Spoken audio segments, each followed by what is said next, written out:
Bonjour Rudy, je suis ravi de présenter l'art africain aujourd'hui. Mais avant toute chose, je tiens à me présenter. Je m'appelle Jean-Christophe Zongo et je suis galériste à Lille. Et je suis surtout expert de l'art africain agréé au niveau de la cour d'appel de Ouagadougou, le Burkina Faso, pays dont je suis originaire. Et à ce titre-là, justement, je suis reconnu comme expert dans l'espace CEDEAO, c'est-à-dire la communauté des États d'Afrique de l'Ouest. J'exerce cette activité de promotion et de vente des œuvres africaines depuis les années 93, en France et dans toute l'Europe.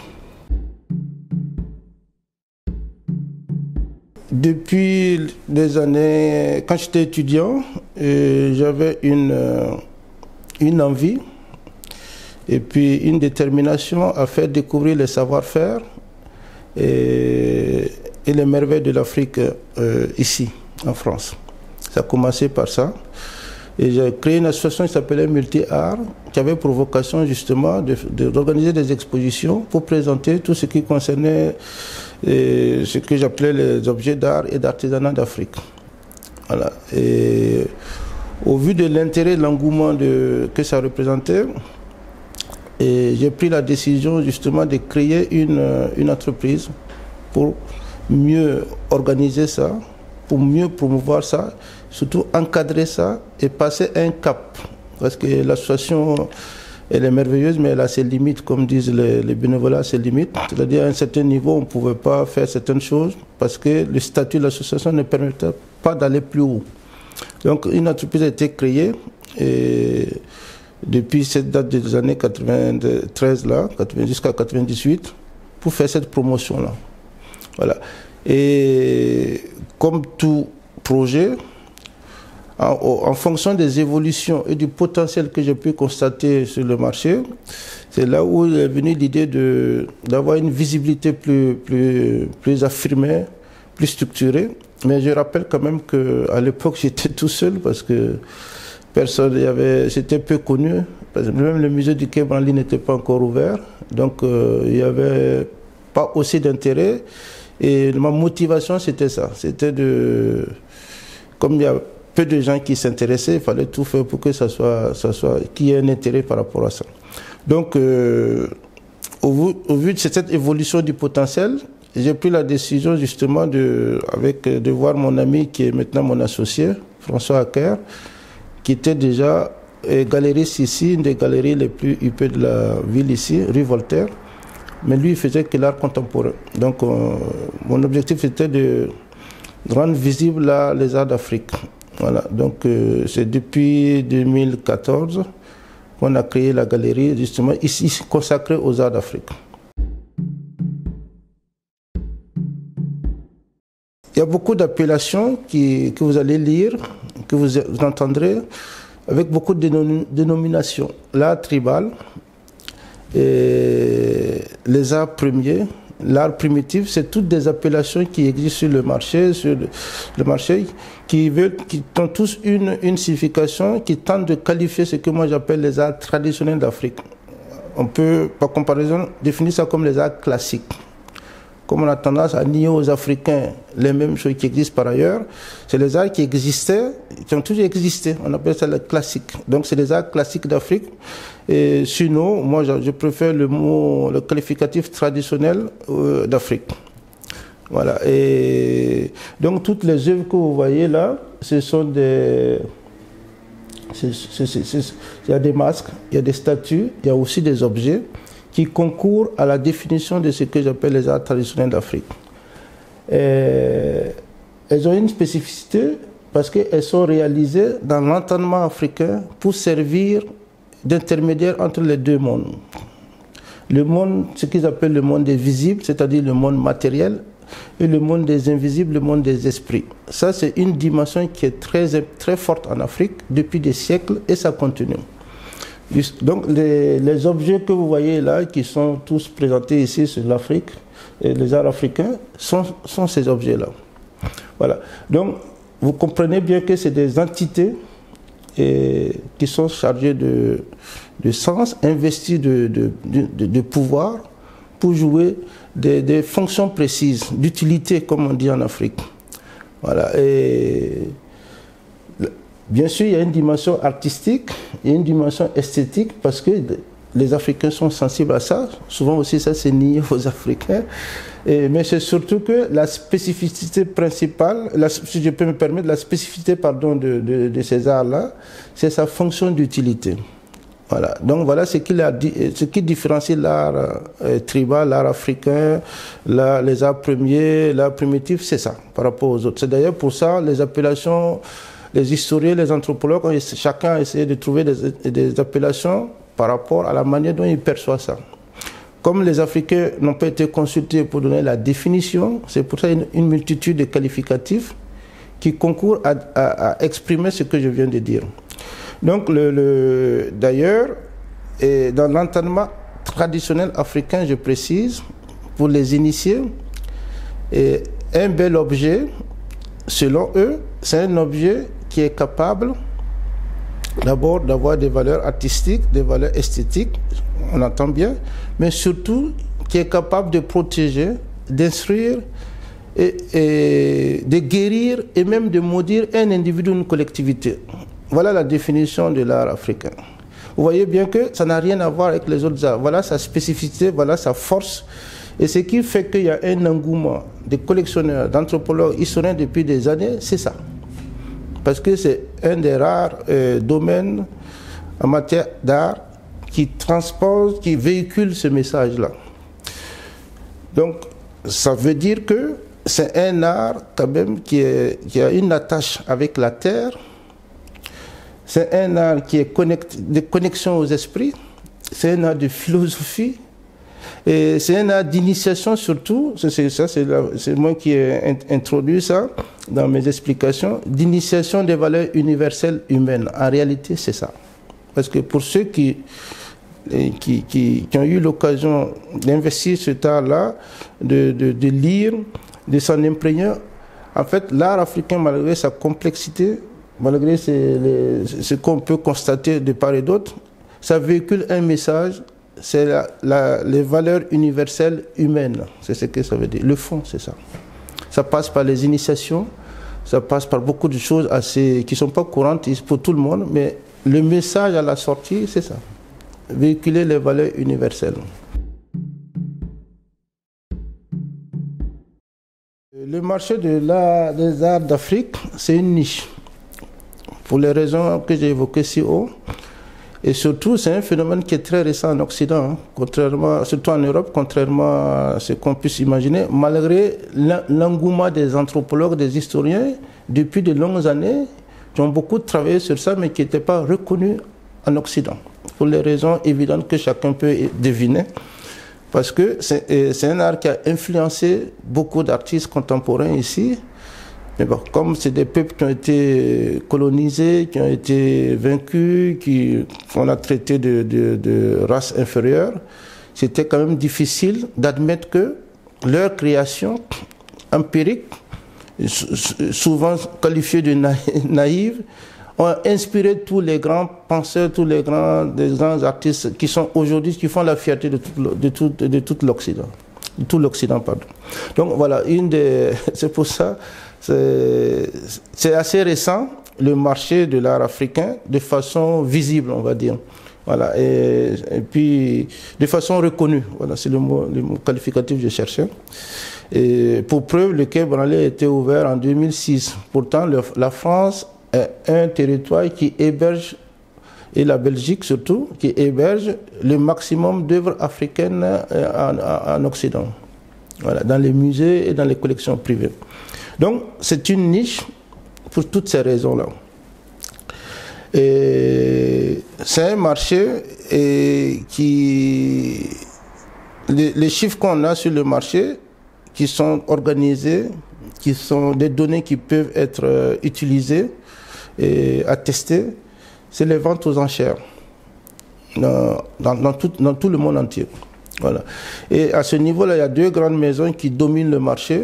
C'est la maison Christie's et la maison Sotheby's, qui sont des grandes maisons internationales, reconnues partout dans le monde, qui diffusent 40% des produits, des œuvres africaines dans le monde.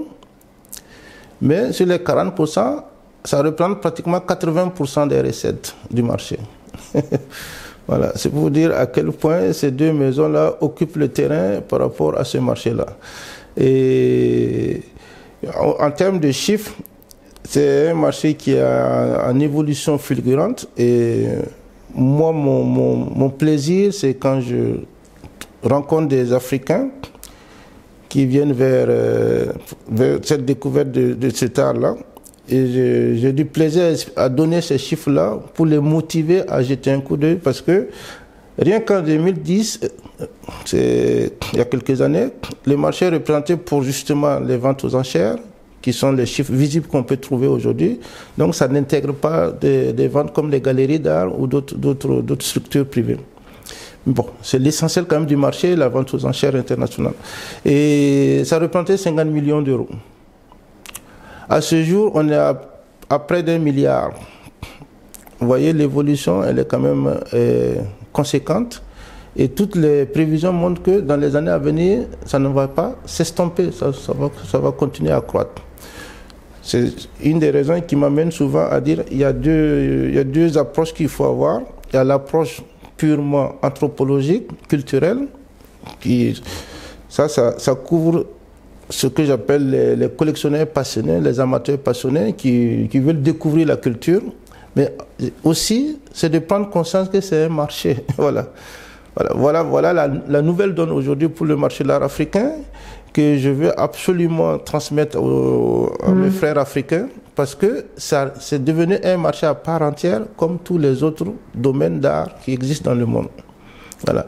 Et voilà les chiffres que je peux donner sur le marché actuellement de l'art africain. Et aujourd'hui, une des fiertés, c'est que de plus en plus dans les grandes ventes aux enchères, on rencontre maintenant des Africains qui ont une génération d'Africains qui s'intéressent, qui sont même des acheteurs.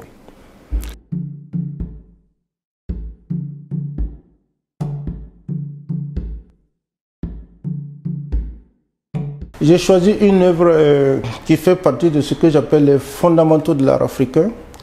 C'est-à-dire que dans l'art africain, il y a des œuvres qu'on retrouve dans toutes les cultures à peu près, dans les significations. Et chaque zone a sa spécificité. Mais en tout cas, il y a au niveau des explications de leur rôle, il y a une similitude. Il y a une rencontre des explications, que ça part de l'Afrique centrale jusqu'en Afrique de l'Ouest. Les statuts souvent sont différentes, mais en tout cas, les œuvres sont différentes, mais les significations et les rôles sont identiques. Voilà. C'est ce que j'appelle les fondamentaux. Et surtout aussi, pour qualifier des fondamentaux, c'est des bastions où il y a vraiment une prééminence des arts traditionnels d'Afrique, parce que ça existe depuis des siècles. Parce que ces pays-là étaient des grands empires avant. Voilà, c'est les socles en fait de la culture africaine. Voilà. Et j'ai pris ce statut pour faire un clin d'œil à la RDC, parce que justement, non seulement c'est un pays qui a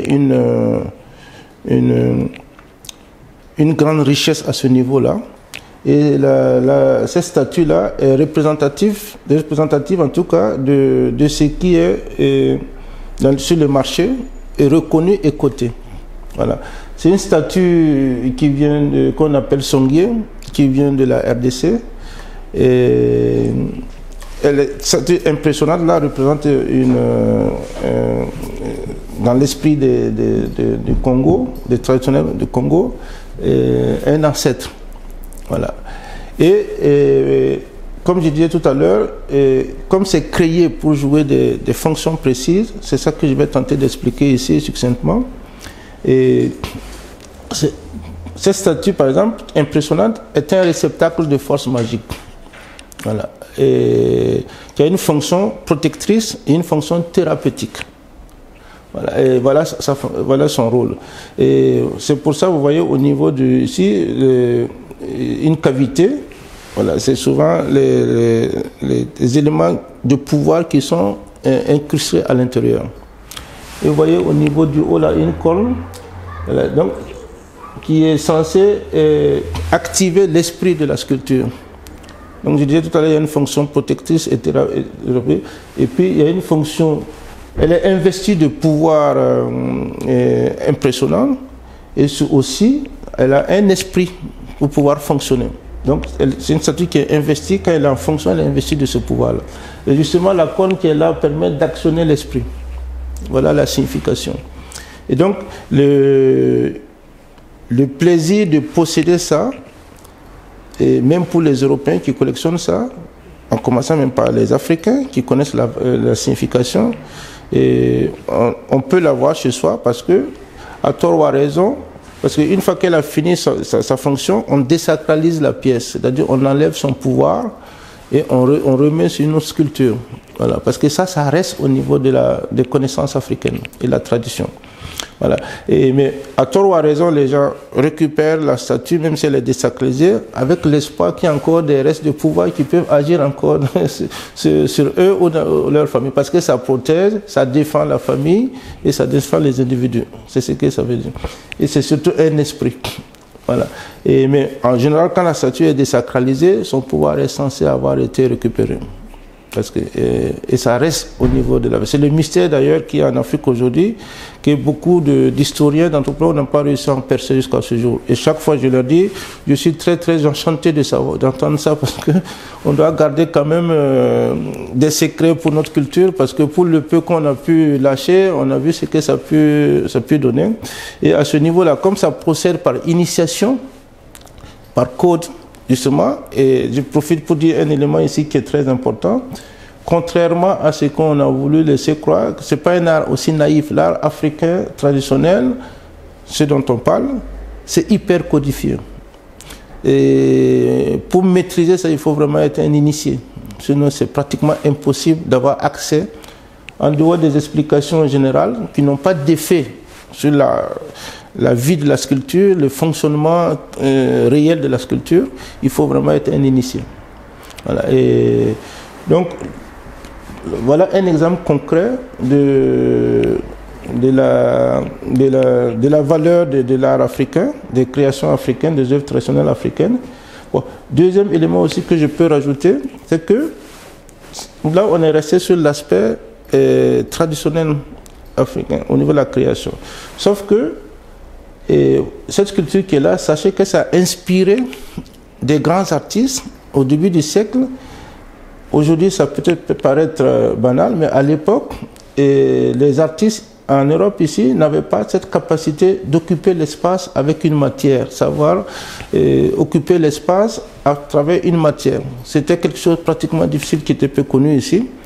Et c'est en s'inspirant de ces genres de créations qu'ils ont ça a apporté ce qu'on appelle le cubisme, c'est-à-dire attraper une matière et réussir à créer des espaces avec de la géométrie avec. Les Africains, c'est vraiment leur spécialité. Et aujourd'hui, par exemple, les statues de la RDC, comme celle-ci, ont été inspirées par des grands artistes très reconnus dans le monde aujourd'hui. Mais à l'époque, c'était une découverte. Et ça les a permis justement de se décomplexer et sortir des sculptures conventionnelles qui faisaient foi en Europe. Voilà. Ça a apporté ce qu'on appelle le cubisme. Voilà. C'est-à-dire l'art de créer des espaces avec de la matière. Voilà ce que je peux dire sur la statue Sombier, que j'adore particulièrement, parce qu'il y a des collectionneurs qui font uniquement la collection sur ça. Et sachez que aujourd'hui, une pièce de cette qualité-là, ça vous donne aussi une indication sur le marché dont je parlais tout à l'heure. Ça peut varier de 1000 euros à plus de... Ça peut même atteindre 1 million d'euros. Donc, je pense que si tous les gens de la RDC, à commencer par ceux qui fabriquent ça ou ceux qui vivent avec ça, prenaient conscience de ce que ça peut représenter comme valeur, et même les dirigeants, on adopterait d'autres attitudes pour mieux préserver ça, pour mieux organiser même les sorties, les ventes, etc. Voilà. Parce que, comme je disais tout à l'heure, ça reste maintenant un marché très très considérable et ça va encore évoluer.